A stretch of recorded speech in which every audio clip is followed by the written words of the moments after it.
This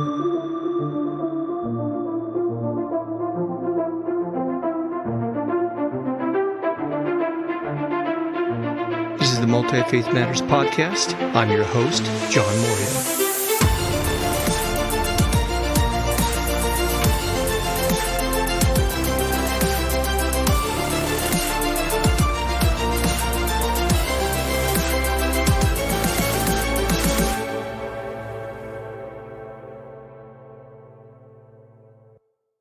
Well, this is the podcast for Multi-Faith Matters. I'm your host, John Moorhead, and I hope you find today's podcast of interest, whether you're listening in audio format or watching on our YouTube channel. This is, of course, not the only podcast that we have. We have other topics that we have explored. You might want to check out our library, and we have additional resources as well that you can find on our website at multifaithmatters.org. And our goal is to help evangelicals and other Christians not only fulfill the Great Commission. You know, we spend a lot of time trying to share our faith with others, but also to fulfill the Great Commandments. How do we love God and love neighbors, including our multi-faith neighbors and those neighbors who are even secular humanists? And that leads me to my guest today, Tom Krattenmaker. And I'm going to read his bio from one of his books that I picked up, and we'll include his biographical information and titles to his books in the program notes so folks can seek those out. But Tom is an award-winning author, a USA Today contributing columnist specializing in religion and public life, and the communications director at Yale Divinity School. His books and articles have been honored by the American Academy of Religion, Religion Newswriter Association, Forward Reviews, and others. Krattenmaker has spoken at numerous conferences and colleges around the country and has appeared in various media outlets, including PBS, Fox News, National Public Radio, ESPN, and the New York Times. Tom, welcome to the podcast. Hello, thank you. Thanks for inviting me on. It's great, How are you, John? It's great to have you here. Now, we were talking before the program. You said that Confessions of a Secular Jesus Follower has won an award. What award was that? Yeah, this meant a lot to me. I was very happy about it. But at the Religion News Association conference, it got the #2 prize for Best Religion Book of 2016. Awesome. Well, I added that one to my library, and I also picked up a copy of the Evangelicals You Don't Know. And you set a great example. Everybody should follow your example. Well, I appreciate that. Our mutual friend and colleague, Paul Louis Metzger, you referenced a couple of times in the book. And I'm just pleased to have someone, especially a secular humanist, who has other evangelicals on their radar. I think in the post-Trump era especially, perhaps rightly, we're taking it on the chin, and we need to rebuild our credibility. And some of us are trying to do it differently. So I appreciate your acknowledgement of that in the book. Well, I appreciate what you're saying. I've engaged with evangelicals a lot over the years, but I'll be candid. It's been harder. Yeah. In the past several years, harder to justify to other secular people and other liberals why I would do that.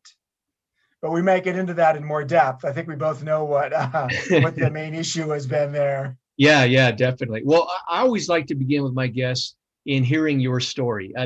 We evangelicals were so much about doctrine and worldview and beliefs, almost in the abstract. And we remove that from the subjective and the lived reality of people's pathways. You're a secular humanist. Tell me your story. Have you always been that? Did you gravitate towards that? What's your story about?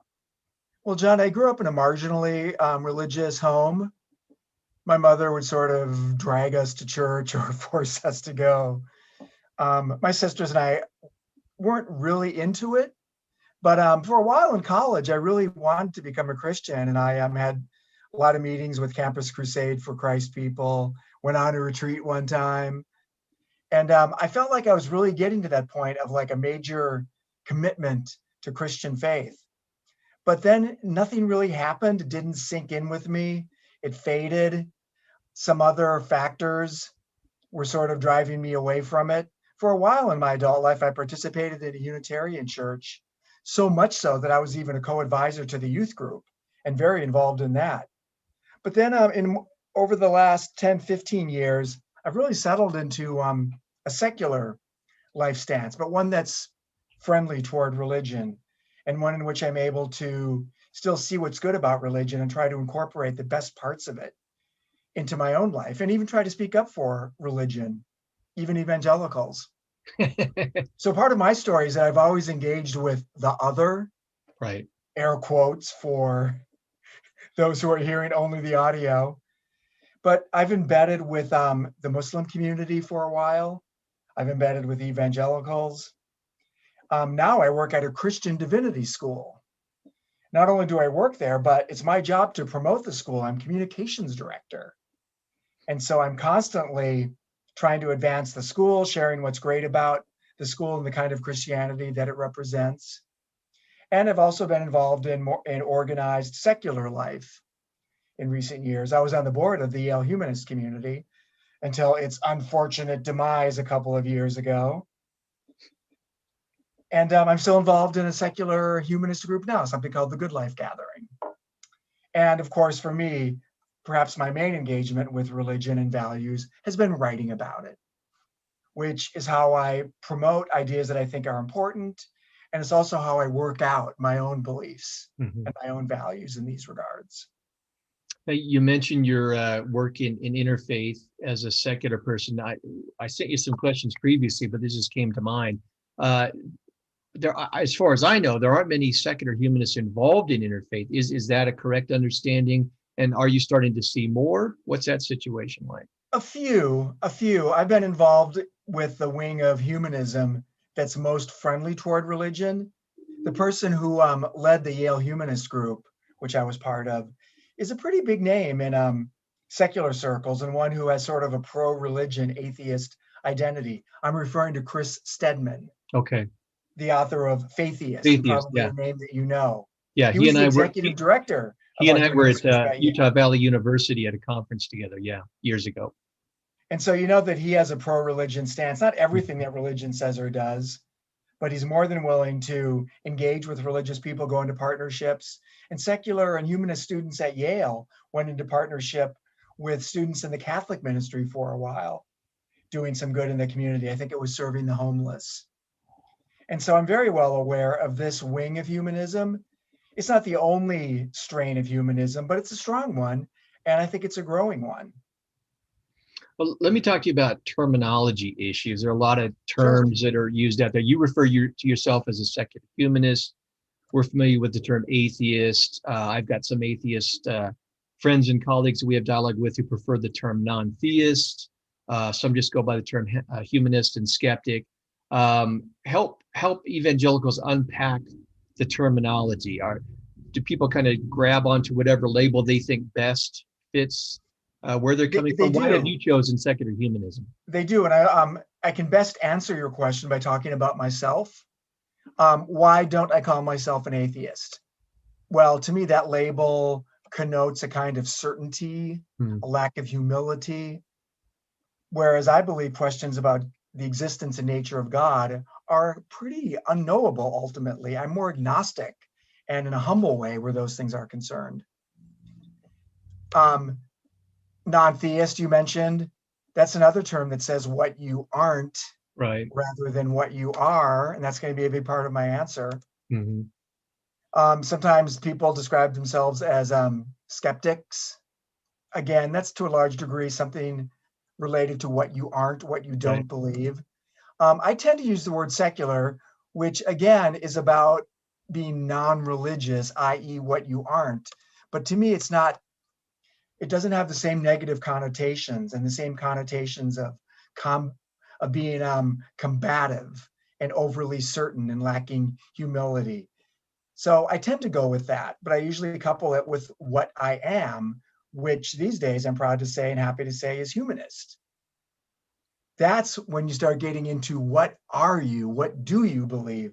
You know, at the Yale Humanist community, we used to have a saying whereby we said, being non religious is about much more than what you don't believe. And of course, that begs the question, what do you believe and what do you value? And that's what our group was all about. And the group that I'm involved in now is the same way. I It's positive articulation of secular life. I appreciate that emphasis on humility. I wish more evangelicals were known for that.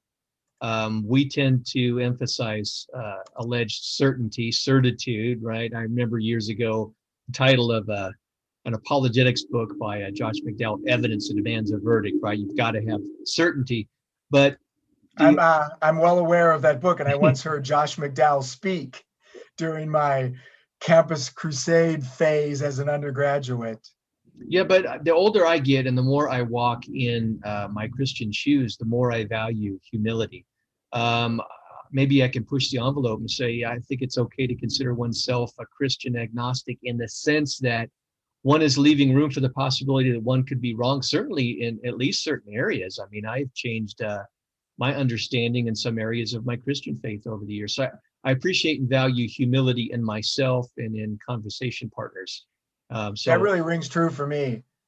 Here's a little anecdote about myself. When it comes to events, sometimes I'm asked to have a debate with somebody or argue with somebody, and I don't want to do that. And so I'll only do it if they can reframe it as a conversation. right. For one thing, I mean, that's not really my temperament. I'm not like a super combative, argumentative kind of guy. But I also want, and I don't want it to be like a competition, like somebody wins and somebody loses. And to me, that's implied when you talk about a debate. But at the same time, I want to be able to have an open mind. I mean, if I'm wrong about something, the sooner I find that out and the sooner I change my game, the better. And if you go into a conversation, that possibility exists. And that is much more appealing to me than going into a debate where you can never concede an inch. Right, right. I agree. Years ago, when I lived in California, now in Utah, I was a young, zealous Christian apologist, and I debated, I think it was three or four times, Dan Barker of the Freedom from Religion Foundation. I think we did one on the existence of God and two or three on the resurrection of Christ. And after that, I had a really bad taste in my mouth Really? because in debates, my impression of debates, and they certainly can have their place. In debates, you're really preaching to the choir. You're really trying to persuade primarily your audience, your team, that your position is right. And hopefully you might be able to persuade a few of the others, but you're really talking past your debate partner. They're kind of the foil for making your case. And I would never do another debate again. Like you, I would Really? prefer to reframe it. We disagree. We both think we're right in our respective views. That's fine. But let's have a deep conversation about that rather than trying to debate each other. So I think we're on the same page there. Yeah, it sure seems that way. Thanks for sharing that with me. Um, let's see here. Uh, let's talk about why it's important for evangelicals and other Christians to have conversations with secular humanists. A group called the Nuns, not nuns wearing habits as in Roman Catholics, but NONES, the Nuns, those who in surveys about their religious affiliation, they choose none. They choose to have no religious affiliation. It's really a preference for non-institutional expressions and searches for spirituality and so on.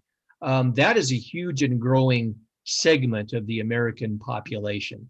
And I think it's a group that evangelicals in particular are going to have to take seriously and try and understand.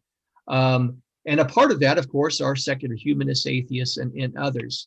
What would your case be for evangelicals as to why they need to try and understand their neighbors who are secular humanists and a part of the Nuns? Sure. When I speak about the nuns, and by the way, I am officially a nun, an NONE, because usually with those religion surveys, secular Jesus follower is not one of the categories. And I say that even after having told you that I do consider myself a something, Right. i.e., humanist and somebody who follows the values and example of Jesus. But when it comes to the religious categories, yes, I'm a nun, an NONE. But as I often say, this rise of the nuns or this growth of the religiously unaffiliated is something I neither lament nor cheer. And I invite religious people, including evangelicals, to take the same stance, neither lament nor fear. Just accept it. It is what it is. And it creates challenges, but opportunities as well. I think you used the word understand, and that's the key word. I think it behooves all of us to understand these so-called others who we might feel threatened by. Now, when it comes to conservative, traditionalist evangelicals and their view of the nuns, I think it's often negative. And frankly, it's no wonder because a lot of the information they're receiving about secular liberals and so forth is really negative. It's like the worst examples of what secular people are saying and doing, examples that are likely to cause the maximum amount of fear and alarm. And the people who are promoting those stories, who are often political actors, are doing it for a reason, you know? It pays to get people angry and afraid. They're more likely to give to a political campaign. They're more likely to vote. They're more likely to start sharing things on social media. And so it's no wonder that these negative ideas prevail, but it's a shame that they do, because there's a lot more to secular people than what walled off religious people are hearing and seeing. It's true also for secular people. What they see and hear about evangelical conservatives is only the worst examples and the most extreme rhetoric. They don't see the reasonable stuff. They don't even see the sometimes inspiring stuff that evangelicals are doing. That was the point of my 2013 book, The Evangelicals You Don't Know, where I say in the opening of the book, hey, secular liberals, you got a problem with evangelicals? All right, well, which ones? The point being that they don't all live up to this negative stereotype. But of course, that's a story that's even more difficult to tell in 2021 than it was in 2013 because of Trump. Right. So what do they need to know about the nuns? Well, it occurs to me that in public discourse and in understanding culture, it's sometimes instructive to pay attention to what we are not seeing and hearing. So for the longest time in my adult life, there's been this talking point in conservative culture that liberals and seculars don't really have any morals or don't have any values. Okay, that's changed, thank goodness. You don't really hear that as much anymore. I don't. What you hear instead is that when these liberal people come forward with their ideas, that they're dogmatic or they're too shrill or too sanctimonious and too quick to condemn and cancel others who aren't politically or correct or who don't have the right belief. So that's an interesting flip-flop, right? Going from like no morals, no values to whoa, having some that are too strong and too pious, or maybe the wrong beliefs, obviously. So let's take note of that. What we don't hear, though, from secular people, the growing numbers of nuns, is that they don't say, hey, I don't care about being good. You don't hear them say, goodness is overrated. Who cares about that? Let's all be bad. We don't hear anything like that. The point being that we secular people care about being good, and we're trying to be good and trying to create a more just and a more fair world. The implementation might be screwed up some of the time. We might articulate it poorly, maybe a lot of the time. And the institutions and practices may often be half-hearted, but we do care. It's pretty obvious by now that non-religious people do have beliefs and morals and values. It's a question of what they are and how well they're carried out. So I would invite evangelicals and other religious people to consider that. And so it's good that we all care about being good. We have different conceptions of what it means to be good, but I think that there's something we can work with when we can all agree that we're trying to do what's good for people, for humanity, for the planet that sustains us. We have something we can work with there. I think so. It's good that you're not hearing that complaint or that concern about atheists and secular humanists being immoral.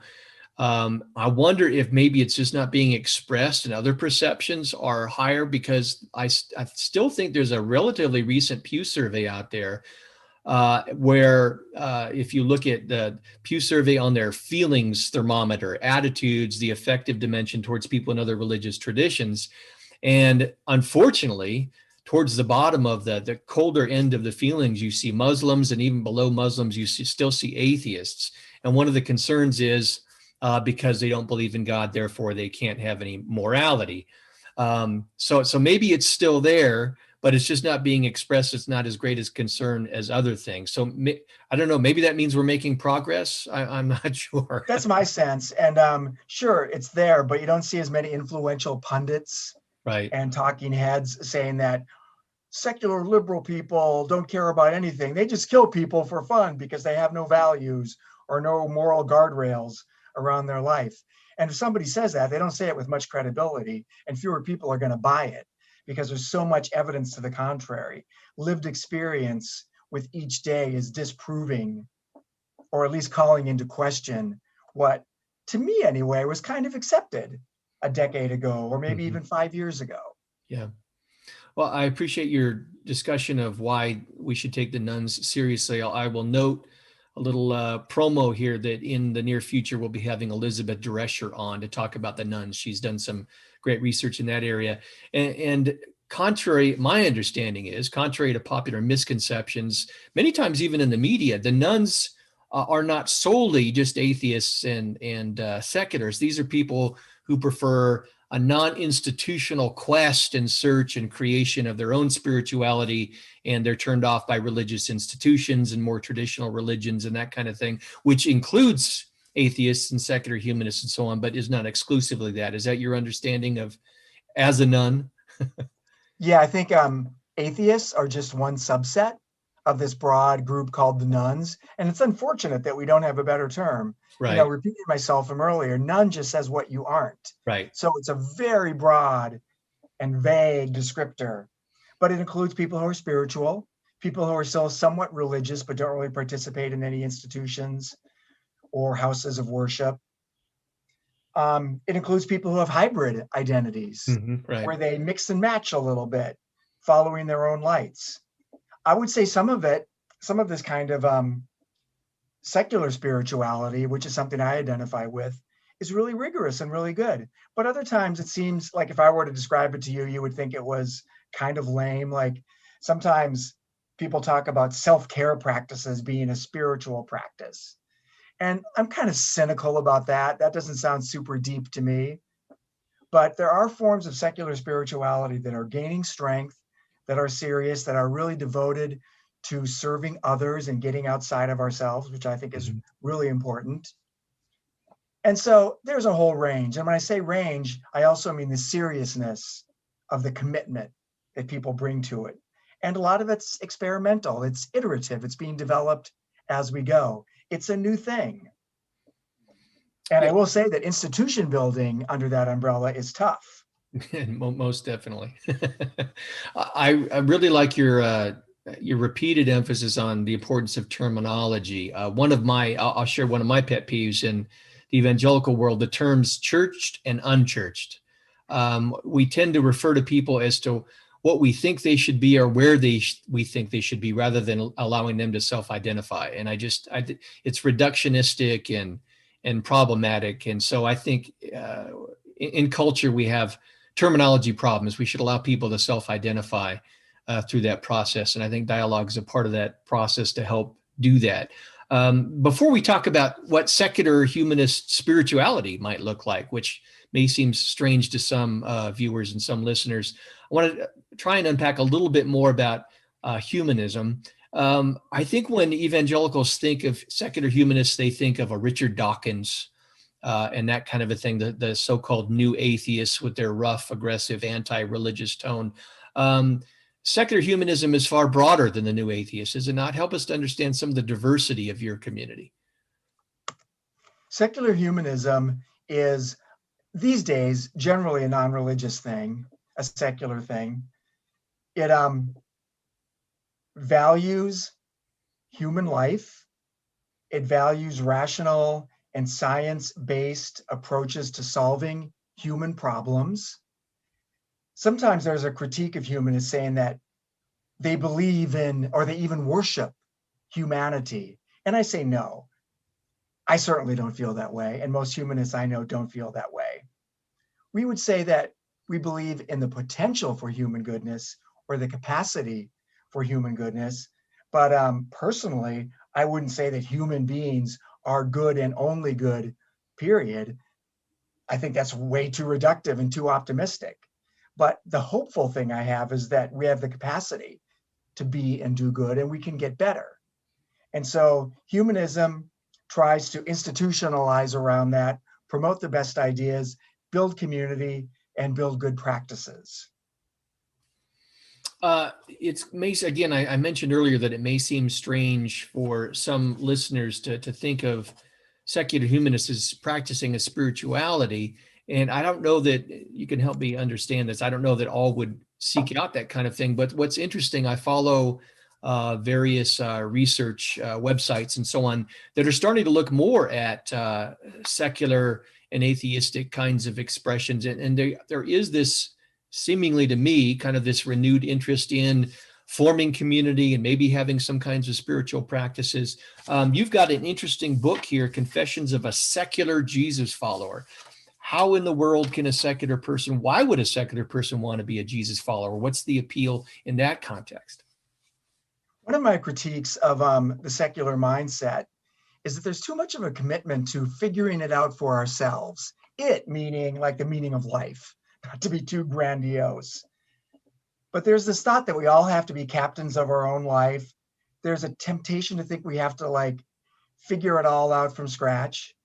And I say, no, there are great sources of wisdom and input and inspiration going back through the ages. And we are wise to avail ourselves of that. For me personally, Jesus, his example and his teachings, that's the best source that I know of for insight on what it means to live a good and meaningful life. Key part being a life that's directed toward others and larger concerns and not toward me and my own gratification and advancement. And so when I look at the pantheon of philosophers and wisdom purveyors and sages and spiritual figures, Jesus is the one who I think speaks to me the most. And I'm amazed at how relevant and applicable his example and teachings are to the things that beset us today as a society and as individuals. It's amazing. And so I choose to try to incorporate as much of the Jesus teaching and example as I can into my own life. And a really key thing there, and maybe this is the most important thing I get from Jesus, is that the ultimate character test is how we treat those we could mistreat most easily and get away with it. Those on society's lowest rungs, those who have the least amount of status and power. And that really speaks to me. That goes back to the song I used to hear in church when I was a kid. Whatsoever you do to the least of my children, that's what you do unto me. And that has always been like a really powerful component of Jesus and frankly of Christianity. And I don't have to close myself off to that, even though I have a hard time like believing in the realness and the reality of God. And so I have this hybrid religious identity, even though I really don't consider myself a church guy or a religious guy or a God believer in the conventional sense. I want to be able to be inspired by Jesus and follow Jesus. And so I'm claiming that and I'm doing it. But the word secular is really important here. And people always ask about that. Like, what do you mean secular Jesus follower? Like, you can't even be that. Jesus was religious. And there's all sorts of religious beliefs built around Jesus and stuff that Jesus said. And I concede that, yes. And so I can like throw everything out because I'm not religious myself, or I can pick and choose, which frankly I do. When it comes to the religious component of Jesus, you can either just not pay attention to that. I prefer to translate it and think about ways that it can be understood and incorporated in secular ways.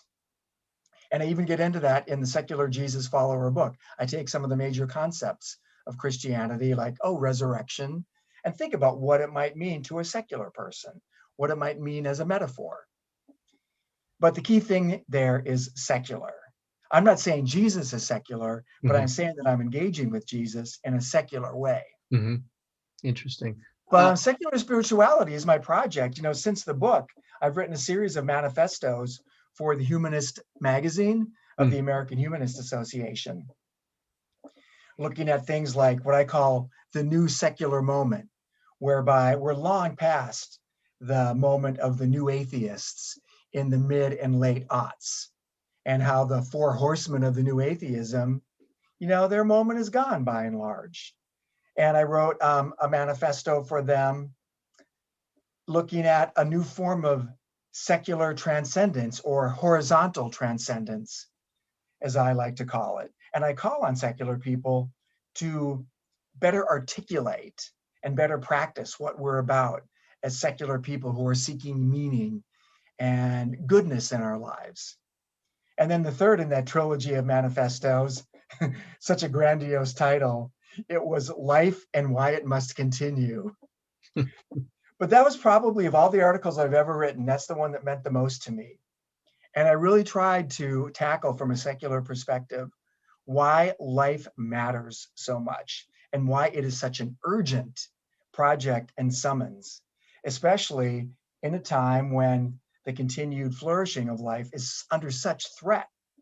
When I say that, I mainly refer to climate chaos, but it also applies to things that are happening around the world, like authoritarianism, assaults on the truth, assaults on democratic values. And so, as I say, that's been my project, trying to really articulate and encourage a kind of secular meaning making and spirituality. I think all the tools are there, the beliefs and the values are there. It's just a matter of like getting the most compelling articulation together and then implementing it. Have you been able to get any feedback and kind of get a feeling as to the various ways in which that book has been received? Confessions of a Secular Jesus Follower? Unpleasant surprise, more secular people than I realized will just like close their ears once they hear the word Jesus. Interesting. Even if I made it super clear that I'm talking about Jesus in a secular way, but they've heard Jesus invoked in so many ways that they find off-putting that the phrase has become somewhat toxic, which I think is a total shame. I'm not going to like totally blame these people or be angry about it, but that was an eye-opener for me. Not everybody. There were lots of secular people who said that they really appreciated what I was doing. They got that what I was really talking about was a set of values. And even if you don't really get into Jesus, you could see the importance and the wisdom and the truth and those values that Jesus really framed. So that was good. And some even said to me like, yeah, I've always been sort of that way too, but thank you for like putting a name to it and giving it a label. But I've gotten a good response to the talks I've been giving about secular spirituality and horizontal transcendence. The articles have gotten a good response. And I was invited by quite a few secular organizations to give my horizontal transcendence spiel or my secular transcendence spiel. And people really took to it, even those who are skeptical about the whole Jesus thing. Yeah, well, I'm glad to hear about the varied responses. The negative ones are understandable to me. I think evangelicals need to try and step back and be a little more sympathetic. Many of the atheists I talk to, many of the pagans, I've even lately had some fascinating dialogues with Satanists who are atheists. And many of them have had very negative experiences with the church and with Christianity, and therefore, when you start going there, it triggers a lot of negative memories and reactions and negative emotions, and it's a very difficult area. And I just think we need to again rehumanize the process of our conversations and our dialogues, because again, we evangelicals so put it in the abstract. Well, why can't we just talk about this idea or Jesus?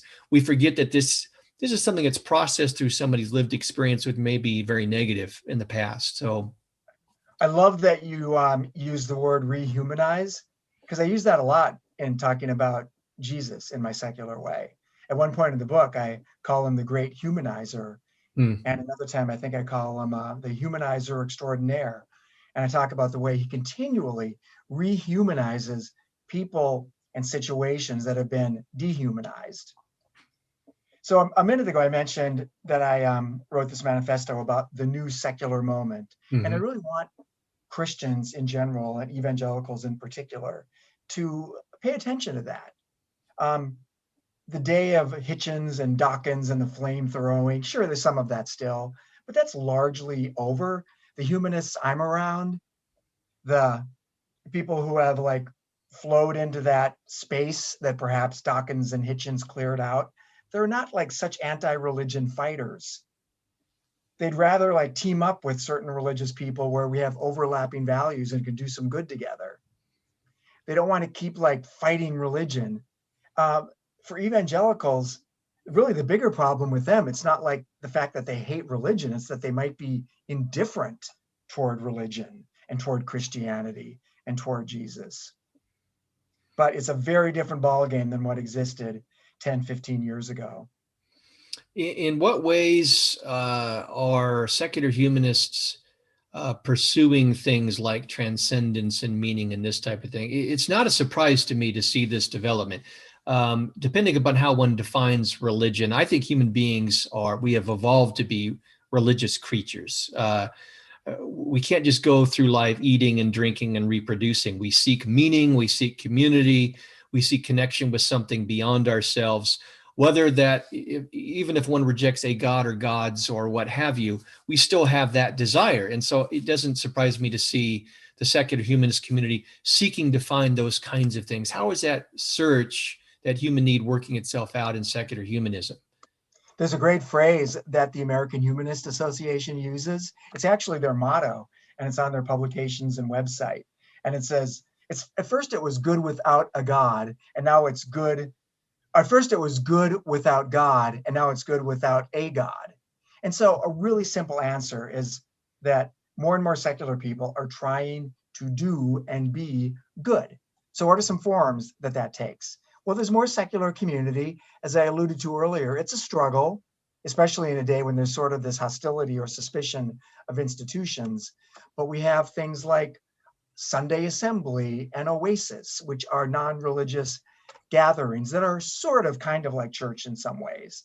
But it's about people getting together and seeking awe and uplift. It's not really worship, but it is an inspiring experience, or that's the intention. Same thing with the Yale humanist community, the late Yale humanist community, speaking of the struggles with institution building. And that's when I went to. That was more of an intellectual cast, but still it was community and people coming together to support one another and to help each other experience meaning and goodness and a larger perspective and identify our best intentions and commitments and try to live them out more fully, which I think is really good. Same thing with the group that I'm part of now, which is kind of small and informal. It's called the Good Life Gathering. And that name really says a lot. It's about a good life. But it's not a good life that's defined in terms of like what I can get for myself. These conversations always go toward a life that's directed towards something larger than ourselves and our immediate concerns. And that to me really is the simplest definition of spirituality, something larger than ourselves, something good that's larger than ourselves. So that's taking, it's taking various forms. I talked about the groups. Some people are doing it very informally. They maybe have a small group of friends and they're sharing great books and discussing them, or really inspiring TED Talks, or really cool spiritual practices that they've heard about and that they might try to incorporate themselves and then share them with others and talk about how it's going. So that'll give you some examples. Institution building is tough though. I mean, churches have been around for centuries and even churches are having some trouble when it comes to maintaining and building institutions. Oh, yeah. So you can imagine how tough it is for brand new organizations that have only been around for like 5 years or less. There's a real lack of funding, for example. And here's one area where I would fault the secular community that I belong to. Sometimes there's a lack of follow through. People think, oh, that sounds like a great idea. Yeah, I'll come to the meeting or join the group, but then they don't really sustain it. Sometimes there's a lack of volunteers. There's kind of a flake factor that I see. I mean, that can be true of churches too, but it's particularly frustrating for me in the secular community. Self-critique. Self-critique's a good thing. We try to practice that regularly here at Multi-Faith Matters, so I appreciate that. In the time that we have left, let's talk a bit about the conflict that goes on in the public square. where evangelicals have a big part and where secular humanists have jumped into the fray and so on. There's this idea of the naked public square versus the clothed public square. On the one hand, you have some who want the naked public square. That is, let's just take all religion out of it and it'll just be purely secular. And that way it'll be fair. And then we have those like me who would argue, no, that really, I think, privileges secularism. There's no such thing as a neutral, naked public square. I would rather have not the current public square where we have, unfortunately, many times Christianity and evangelicals pushing privilege and trying to exclude others to have an equal place. I want a pluralistic public square where everybody has a voice. And it may make many people, particularly Christians, uncomfortable, and that's okay, because that's the kind of situation we live in, and we just have to get used to that. What would your perspective be on that particular issue? Well, you've already answered it for me. I'm with you. There can be this mistake made in the secular community. Speaking of N words, they may think that a neutral public square is the naked public square, i.e., shorn of religion. And I get it. I mean, some people may think that as soon as you introduce religion into the equation, then you're going to have problems. And some crazy stuff's going to get said. Certain groups of people we care about are going to get excluded or offended. So there's this temptation. But as you said and said so well, a naked public square is not a fair and neutral public square. I don't want a naked public square myself. I think we want a clothed public square, clothed with many different kinds of fabrics and colors and styles. And it may seem uncomfortable at first, but ultimately it's enriching. And we may end up hearing some things that we find off-putting and even threatening. But I think that if it's open to a broad spectrum of religious and non-religious perspectives, it's going to be really good. And we might even learn some things. And we may have our negative ideas about the other dispelled. That would be really good. My critique of what's happening now in politics and culture is that each side, so to speak, only gets the worst examples of what's going on the other side. And I see this from both perspectives. I receive in my email and social media a lot of progressive news feeds and newsreels, and it's one story after another about some crazy thing that some conservative politician or some crazy evangelical did or said. And yeah, it makes you mad and alarmed, and that's the whole point. But then I also get things like the Washington Times, which is the conservative alternative in Washington, D.C., and I get like the Christian Broadcasting Network. And they're always showcasing like the most obnoxious, scary things that a liberal or a secular person said or did. And so it's understandable that people are so afraid of the other. But I think we need to challenge ourselves and start hearing about like the more reasonable thing that the other side is doing, the more understandable thing that they're doing, maybe even something really good that they're doing that could even inspire us and teach us. I know that's very idealistic, but I've seen it work. It's not that crazy. And I think it would be really helpful. Unfortunately, so many things militate against that, including the media landscape and the social media landscape. So we got to change some things to break out of that rut and that dynamic. Well, let me lean into some of what you've said there. Let me get your unvarnished take on evangelicals in this present post-Trump moment. My community has really taken it on the chin. I think much of it is deserved. However, my concern is that we are going to shift from a desire for post-Trump accountability to post-Trump revenge and get even with them kinds of things. And so I've seen a lot of posts about evangelicals not only need to repent, but they just got to come clean. Maybe we need to our churches are places of radicalization. Now we're being equated in some circles with terrorist organizations. What is the perception? I think it's good to listen to our critics. We don't do that very well. We would like to see ourselves as we perceive ourselves to be rather than as the other sees us. How are secular humanists seeing evangelicals in this moment, and what would your perception be if that's the same or different?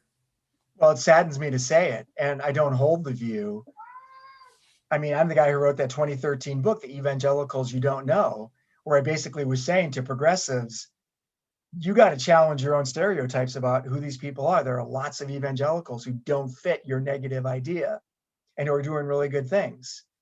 As I alluded to earlier, though, that story is harder for me to tell right now because the main thing that secular people and liberal people see when it comes to white evangelicals, emphasis on white, is that they love Trump first and foremost. And that has superseded all of the other things that they used to say they were about, like morality and character.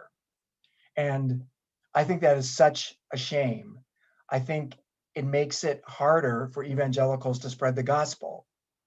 I think it makes it harder for people outside of the evangelical world to be interested in Jesus. I think it makes it harder for us to find some kind of workable understanding in this country to address the very real problems that we have. But it saddens me, and that is the view, that white evangelicals are so devoted to Trump that everything else has fallen by the wayside. And so my plea would be to realize that there's so much more than politics when it comes to living out and practicing one's faith in today's world. And I would never tell people that you have to abdicate your political life and your political responsibility. That wouldn't be fair. That would sound like I'm asking for unilateral disarmament. I'm not saying that, but I'm saying that there's so much more than politics when it comes to expressing one's faith, influencing culture, and so forth. And frankly, I would say the same thing to a lot of secular people. You know, you asked me before about how secular people are finding meaning in spirituality. Well, one way, and I don't think it's the best way, is like this almost religious devotion to progressive politics. It's kind of the analog to what I was saying a minute ago about evangelicals and Trump. And if you go all in on politics, whether you're coming from a secular liberal perspective or an evangelical perspective, it can really toxify your life. It's no way to live because every day you're being subjected to really bad behavior and horrible ideas about people on the other side who you start to think of as your enemy. And it can be so corrosive. So yeah, that's my plea, more than politics. And I would say that to my fellow secular people too, as important as politics are. Well, for any secular humanists we might have who find this podcast, I appreciate that. I would point them towards one of your books, The Evangelicals You Don't Know. I would also note there was an interesting article I stumbled upon that referred to what they called reflexive evangelicals. Evangelicals who are being self-critical, self-aware, doing things that evangelicals aren't usually associated with, and they did some case studies. And in fact, our mutual friend and colleague, Paul Lewis Metzger, featured prominently in that paper. And so there are some of us out there trying to do it differently. So just as there's diversity in secular humanism and that type of thing, there's diversity within evangelicalism as well. So seek out, I think, the best in all communities and trying to connect with those and dialogue with those folks. That would be my counsel and my hope. Right there with you. Let me ask one other question. For those secular humanists who are willing to have the conversation, engage in the dialogue, develop relationships, and work together, what suggestions would you have for doing that? How can we connect with people of goodwill in the secular humanist community to make our communities better places despite our differences? I'd start by reading some media outlets or consuming videos or podcasts that will expose you to other kinds of religious people who don't fit your stereotype of Trump-loving conservatives. Find out what they're saying and doing, and then challenge yourself to have a more complex view of what's going on. Another good thing to do is interfaith partnerships, and you can do this as a humanist or secular group too. It's being done, where you identify a need in your community. Maybe it's people who lack housing or food security or something like that, or the foster system. And you can team up just to do something really practical that's good for your community. In so doing, You're going to find out about these other fellow citizens of yours. And you could even develop some good feeling and rapport with them. Who knows, maybe even friendships. And that would be really good. So it's important to start small.